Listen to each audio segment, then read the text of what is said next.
Teleamazonas presenta 24 horas con Belén Merizalde. Aquí empezamos con las noticias, amigos. El Pleno de la Asamblea Nacional fue convocado para este martes 9 de mayo para conocer el informe no aprobado en la Comisión de Fiscalización que recomienda no enjuiciar al presidente Guillermo Lasso. En el siguiente reportaje les contamos lo sucedido durante este sábado en el debate. Siendo las 16:34, se clausura la sesión.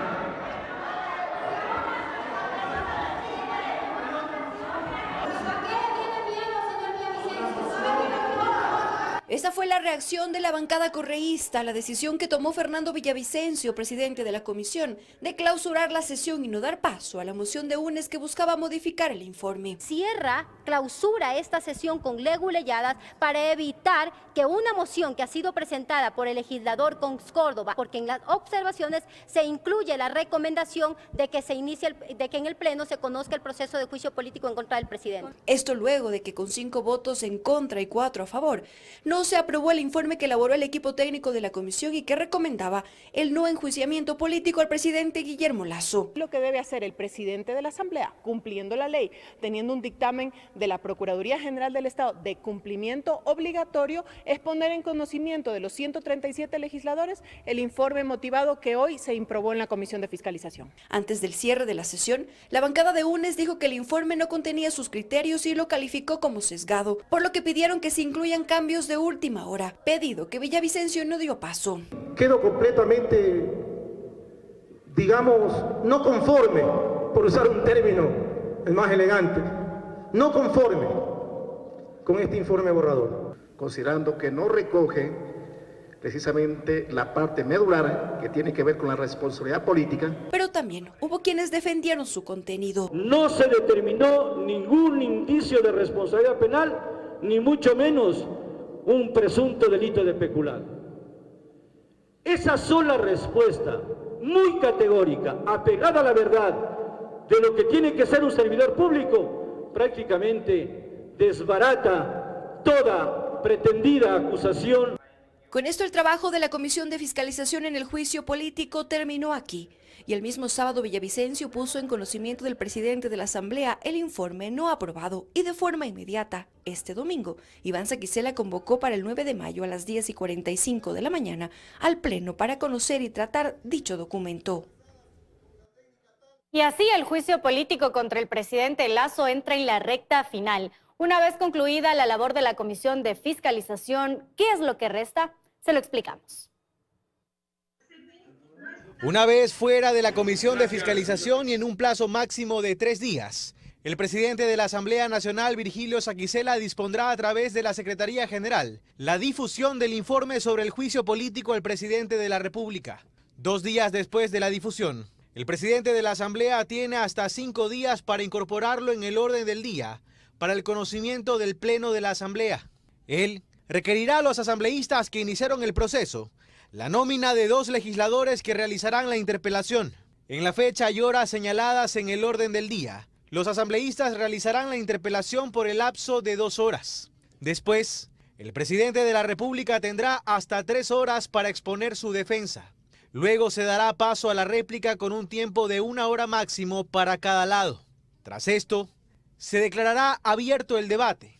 En esa instancia, los 137 asambleístas tienen la posibilidad de intervenir por un tiempo máximo de 10 minutos sin derecho a réplica. Concluido el debate en un plazo de 5 días, el presidente de la Asamblea convocará a la sesión del Pleno para conocer la moción de censura y destitución. Si no se presenta, la solicitud de juicio político será archivada. Para aprobarla se requieren de 92 votos. Aquello se calcula podría ocurrir luego del 18 de mayo. El gobierno prevé enviar esta semana un proyecto de ley económico urgente a la Asamblea con el que busca modificar los tiempos para la deducción de gastos y también revisar el impuesto a la renta. El gobierno prepara el envío a la Asamblea de un proyecto de ley urgente en materia económica. Es poco lo que hasta ahora se conoce, pues el ministro de Gobierno Henry Cucalón hace unos días solo adelantó que contendrá un alivio en el pago del impuesto a la renta, la deducción de gastos y también reformas. En la legislatura, la bancada oficialista dice que esta propuesta, que podría llegar en esta semana, pretende corregir errores que ha provocado la ley vigente. Estamos hablando ahora que ya se puede dar cuenta de unas finanzas públicas más saludables. Este es el momento para que el Ejecutivo, como bien anunciado, pueda remitir en este caso la ley a la Asamblea Nacional y esta pueda debatirse y entregarle a los ecuatorianos, en este caso una versión bastante más amigable con la clase media. En el país está en vigencia desde diciembre de 2021 la Ley Orgánica para el Desarrollo Económico y Sostenibilidad Fiscal. Con esta reforma tributaria entraron en vigencia cambios como la eliminación de las deducciones de gastos personales para la declaración del pago al impuesto a la renta. Además, se incrementaron las tarifas de pago de este impuesto para las personas naturales que ganan más de $2.000 al mes y se crearon nuevos impuestos temporales para personas y empresas con altos patrimonios. En las bancadas, como la Izquierda Democrática, dicen que si hay cambios sobre esto, apoyarán el proyecto.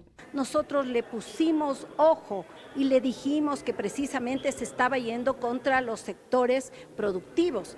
Si el gobierno va a reparar en eso, va a tener nuestro apoyo y tenga la seguridad, yo en eso me atrevería a decir que va a ser un apoyo unánime. Lo propio pasa en Pachacutic. Aseguran que si el proyecto propone remediar las afectaciones que causó dicha ley a la economía de los ciudadanos, encontrará respaldo en su bancada.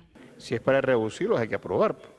Todo lo que sea reducir impuestos nosotros tenemos que estar de acuerdo. Sin embargo, entre los asambleístas causa un poco de sospecha que en medio de esta coyuntura, con un juicio político de por medio, se hable de una ley económica que además podría ponerse en vigencia cuando este gobierno haya culminado su periodo. No creo que alguien quiera decir que quiere votar en contra, pues no. Yo creo que es una salida política, el gobierno está tratando de hacer buena letra. Según el gobierno, será el Ministerio de Finanzas el que dé a conocer mayores detalles del proyecto en los próximos días. Revisemos otros temas. El ministro de Salud, José Ruales, explicó que la vigilancia epidemiológica del COVID-19 se mantiene en Ecuador pese a la declaratoria de la OMS del fin de la emergencia sanitaria internacional. Indicó además que desde junio se aplicará la vacuna bivalente contra el COVID a grupos prioritarios. Tras la declaratoria de la Organización Mundial de la Salud del fin de la emergencia internacional por el COVID-19, el ministro de Salud, José Ruales, detalló lo que esto implica para Ecuador. Lo que nosotros tenemos ahora es una epidemia a nivel del país que se mantiene bajo control, está con alrededor de 500 casos o menos de 600 casos semanales.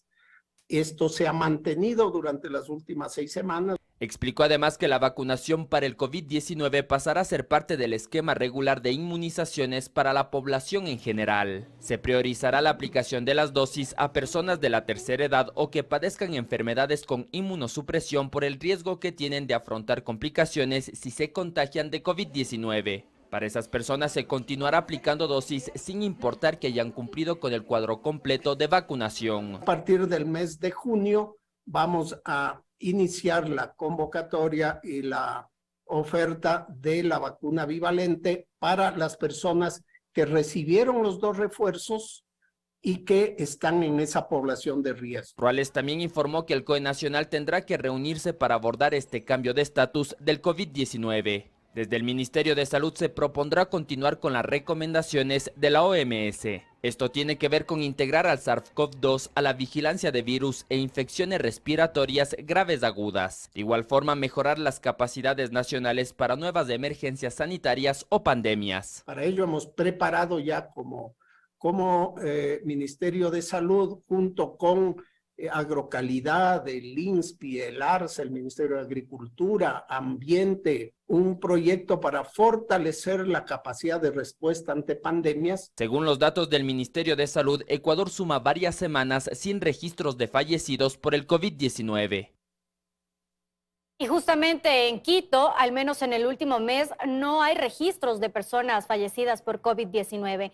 En la capital, el 93% de la población cuenta con 2 dosis de inmunización anti-COVID. En tanto, los sectores productivos consideran que esta declaratoria de la OMS es el inicio de un nuevo comienzo. Atrás quedaron estas imágenes de las calles de Quito vacías y desoladas producto del confinamiento que se tuvo que cumplir durante los primeros meses de la pandemia. La capital, como el resto del país, atravesó meses complicados por la paralización de varias actividades en medio de la emergencia sanitaria.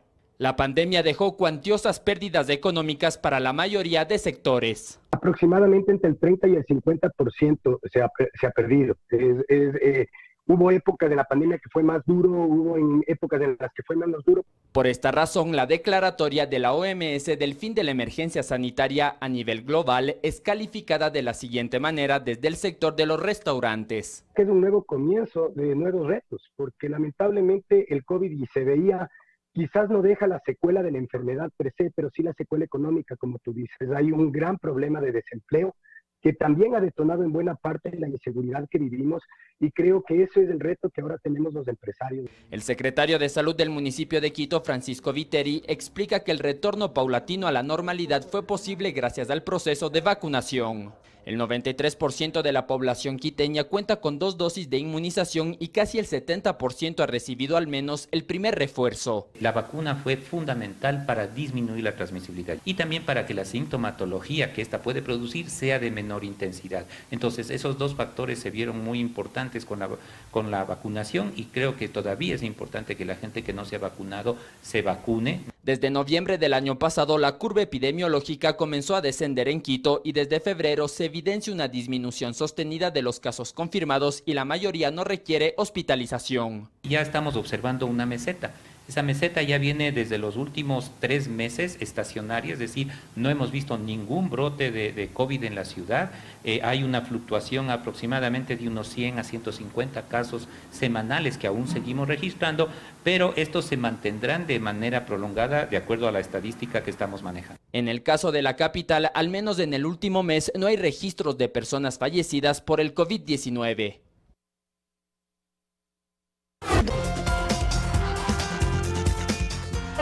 Con 17 minutos, seguimos con más noticias.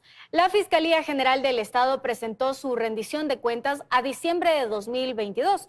Allí destacó su gestión en torno a 3 ejes: transparencia, efectividad e innovación. Uno de los sistemas con especial atención tiene relación con la protección a víctimas y testigos. En el contexto de un año especialmente conflictivo y bajo el ataque de organizaciones delictivas en el país, la Fiscalía General del Estado ha presentado los resultados de su trabajo en 2022.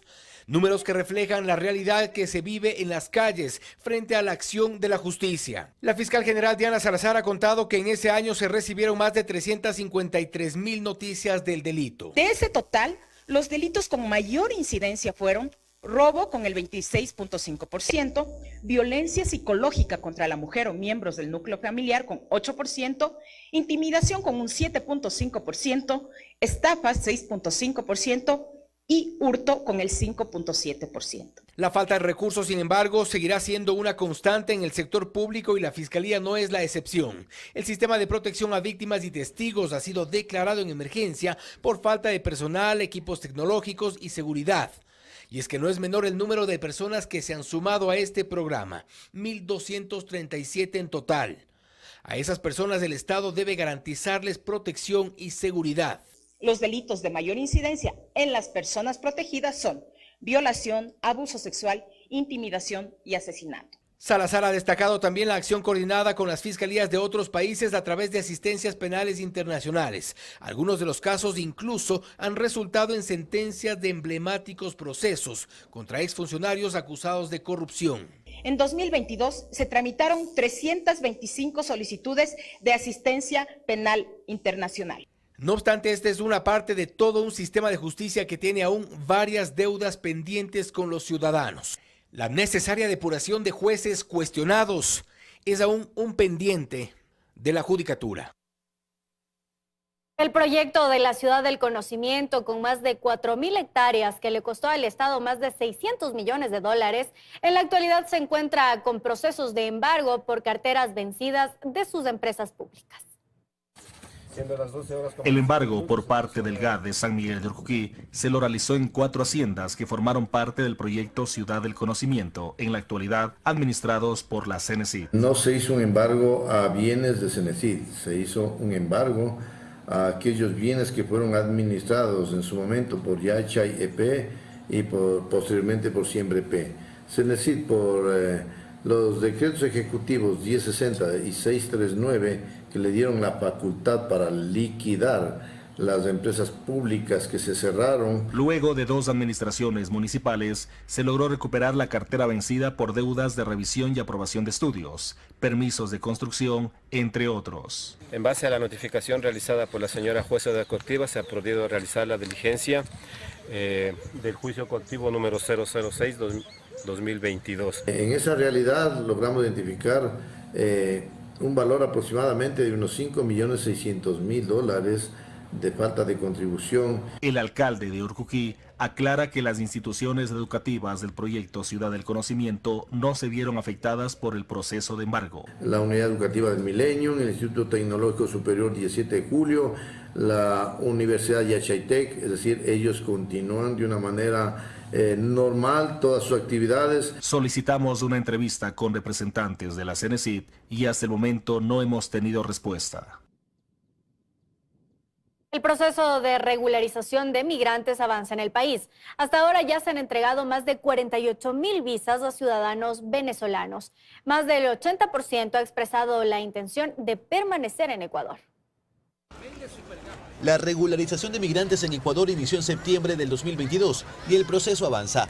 Desde el 1 de septiembre los migrantes de todas las nacionalidades han podido registrarse en línea a través del Ministerio del Interior, algo que aún pueden realizar. Hasta ahora, más de 158,000 migrantes de más de 80 países se han registrado. De esos, 152,000 son venezolanos. Sabemos que el 80.26% de los ciudadanos que han sido registrados sí tienen la intención de permanecer en el país.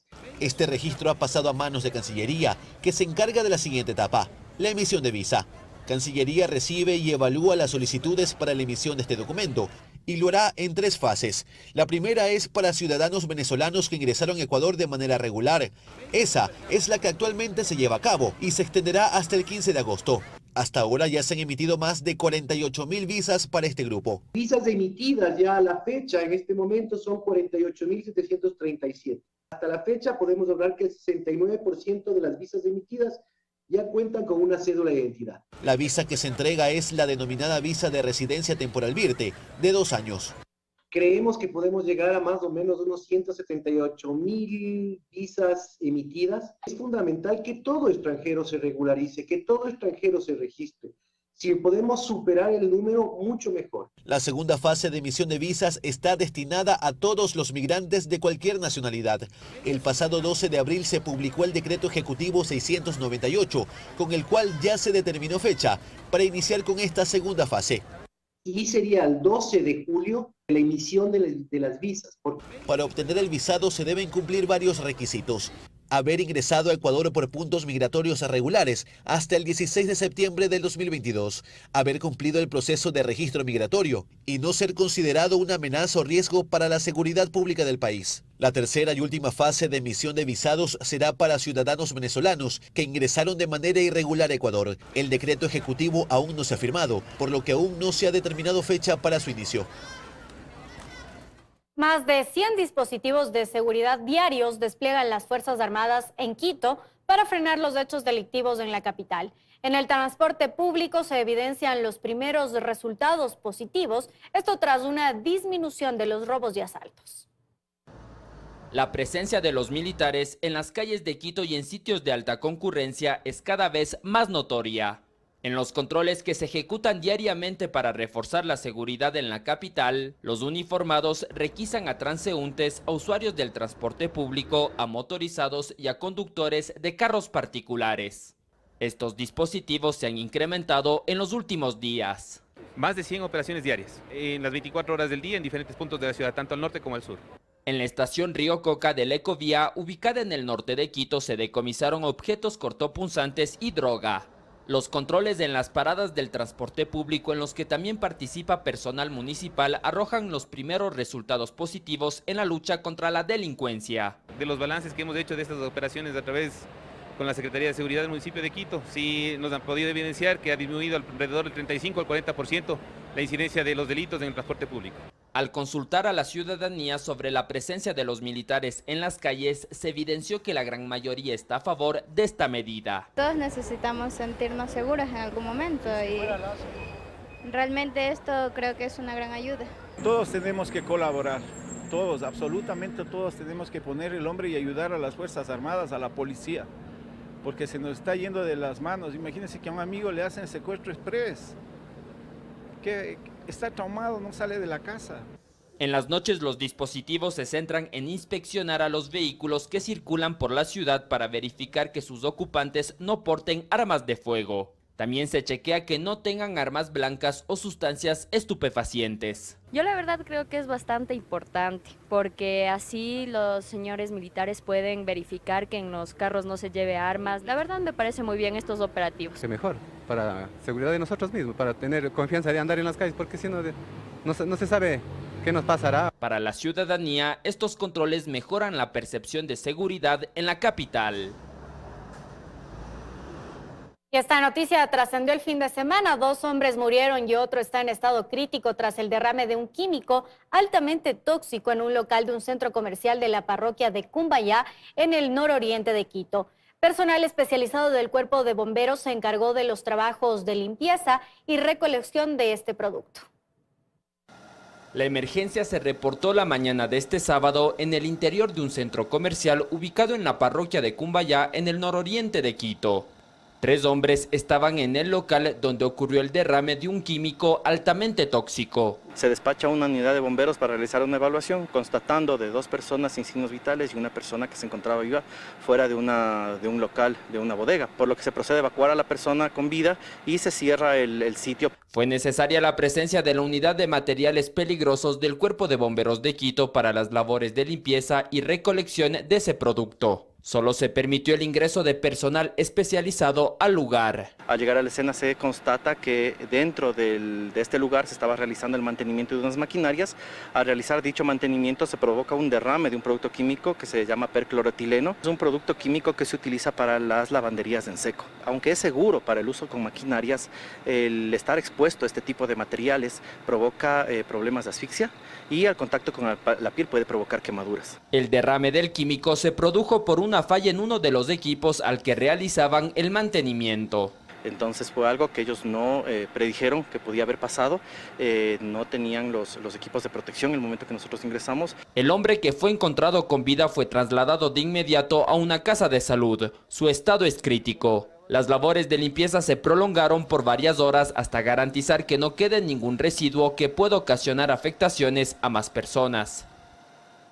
Ha pasado un mes del brutal asesinato de las 3 jóvenes en Quinindé, identificadas como Juliana, Nayeli y Denise. Pese al tiempo transcurrido, aún no existe ningún detenido. En su memoria, familiares y amigos realizaron una marcha por las principales calles de Santo Domingo.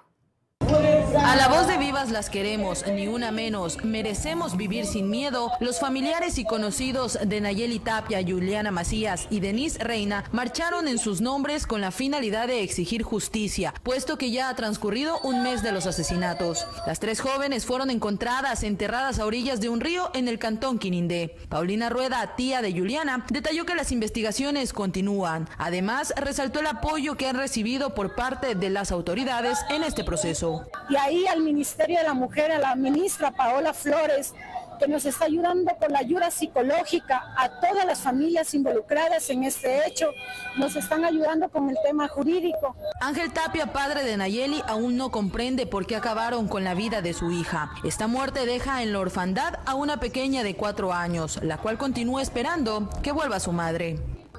Justicia, que no se quede en el vacío, que haga justicia. Que nos ayuden, tienen que pagar ellos también la muerte de 3 muchachos.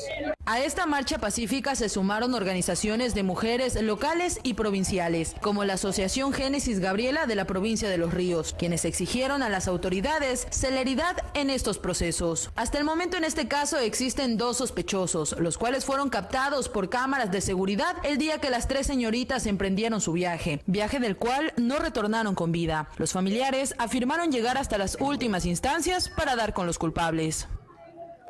Hacemos un segundo corte comercial. Al volver les presentaremos un informe sobre las pérdidas económicas que deja en la agricultura el invierno en nuestro país. Ya regresamos. Ya estamos con más información. Las Fuerzas Armadas y la Policía Nacional ejecutaron un mega operativo este fin de semana en contra de la minería ilegal en San José de Guayuso, en la provincia de Orellana. Como resultado, se logró la incautación de 37 máquinas que eran usadas para extraer el material aurífero. 34 de ellas fueron destruidas de forma controlada con explosivos. En el lugar se detuvo a 3 personas y se decomisó más de 500 galones de combustible, 8 armas de fuego, así como 5 motocicletas y 3 vehículos que eran usados en esta actividad ilegal. La mañana de este domingo 7 de mayo, el Instituto Geofísico reportó actividad en el volcán Cotopaxi. Según su informe, se registra una emisión de gases y ceniza de entre 500 y 1100 metros sobre el nivel del cráter, que se dirigió hacia el occidente y suroccidente. Hasta el cierre del presente informe se tiene reportes de una leve caída de ceniza en Mulaló, en la provincia de Cotopaxi. Las emisiones de hoy son de menor intensidad y alcance comparadas con las registradas en enero y febrero de este año. Pequeños agricultores de la cuenca baja de la provincia del Guayas intentan salvar al menos una parte de sus cultivos que quedaron bajo el agua tras el desbordamiento de los ríos y la apertura de las compuertas de la presa Daule Peripa. El Ministerio de Agricultura asegura tener listos kits de ayuda para todos ellos.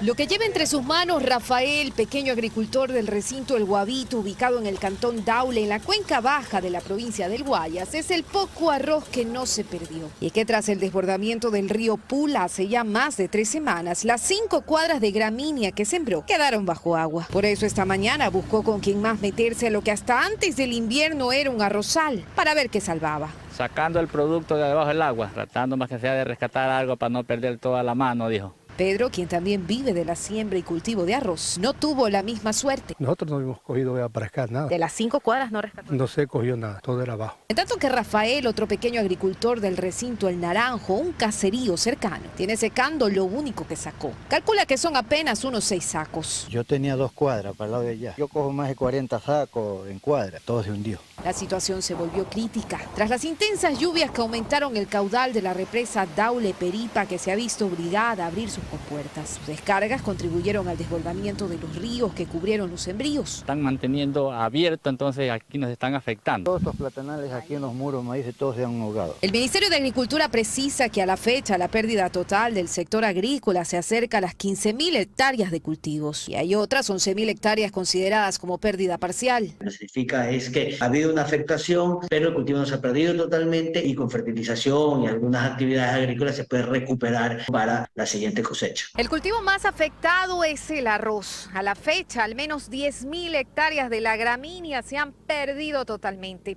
También unas 1.300 hectáreas de cacao y casi 1.100 de maíz. La provincia más afectada es Guayas, con un total de 11.000 hectáreas cubiertas de agua. Siguen los ríos con 2.000 hectáreas inundadas. Entonces necesitamos algo, una ayuda de alguien que se acerque y nos apoye en la semilla. Andrés Pareja, subsecretario de Innovación Agropecuaria del Ministerio de Agricultura, señala que están listos para intervenir. Para eso el Ministerio de Agricultura tiene kits tecnológicos que incluyen semillas y también otros tipos de kits como fertilizantes para que vuelva a producir el mismo cultivo. Actualmente técnicos hacen monitoreos constantes de las zonas afectadas. La información que levanten servirá para priorizar las ayudas. Pareja asegura que serán los pequeños agricultores el punto de partida una vez que cesen las lluvias. A nivel nacional son cerca de 4.800 los productores que ya registran una pérdida total de sus cultivos y más de 3.100 tienen pérdida parcial. Cerca de 9,000 usuarios del registro civil aprovecharon la atención habilitada hoy en 33 agencias para tramitar la obtención del pasaporte. En la sede matriz de la entidad ubicada en el norte de Quito se evidenció una masiva concurrencia. La gran cantidad de personas que acudió a la sede matriz del registro civil para tramitar la obtención del pasaporte se evidenció en la larga fila que se formó en los exteriores. Debido a los inconvenientes que ha atravesado la entidad en la emisión de ese documento, los usuarios explicaron que pese a pagar los $90 todavía no contaban con un turno. Por eso aprovecharon esta jornada especial de atención programada por el registro civil en 33 agencias a escala nacional. Yo tengo realizado el pago desde enero, he intentado coger turno desde esa fecha y es imposible. Entonces, gracias a que ahora nos han permitido venir acá, pues vamos a hacer el intento de sacar el pasaporte. Pagué desde el mes de marzo y no he podido agendar un turno. He estado ingresando varias veces a la página del registro civil, pero no he podido. Lo que inicialmente se anunció es que se iba a atender a quienes pagaron el valor del pasaporte hasta el pasado 30 de abril y a quienes tenían turnos entre el 15 y 31 de mayo. Sin embargo, dada la alta concurrencia, las autoridades decidieron que la atención sea para todos los usuarios que hayan pagado por el servicio. Lo que se está haciendo es toma de foto, firma, huellas, que se llama enrolamiento, y a partir del día lunes se puede acercar que su pasaporte le tendremos impreso. A escala nacional se atendieron a cerca de 9,000 usuarios este sábado. En promedio, la entidad emite 3.500 pasaportes. La demanda es completamente alta. Tenemos entregado ya en lo que va del año 291.300 pasaportes. En la sede matriz, los usuarios esperaron entre 2 a 3 horas para ser atendidos. Estas oportunidades son muy buenas y agilitan el trámite. Llegué como a las 9, entonces unas 2, 3 horas. Excelente iniciativa. Previo al retiro del documento físico, se enviará una notificación a cada usuario. Este 6 y 7 de mayo en la parroquia de Puembo se realizó la Feria de las Flores, un colorido evento en homenaje a las madres de la zona. En el espacio participaron artesanos y comerciantes, así como mujeres emprendedoras que buscan incentivar el turismo local. La feria se realiza en este parque ya que sus jardines albergan variedad de geranios y bugambillas. Hubo lugar también para que los visitantes disfruten de la gastronomía de las parroquias aledañas y además de las artesanías que allí se elaboran. Vamos nuevamente a una pausa en las noticias y enseguida les contaremos los pormenores de la coronación del rey Carlos III. Ya volvemos.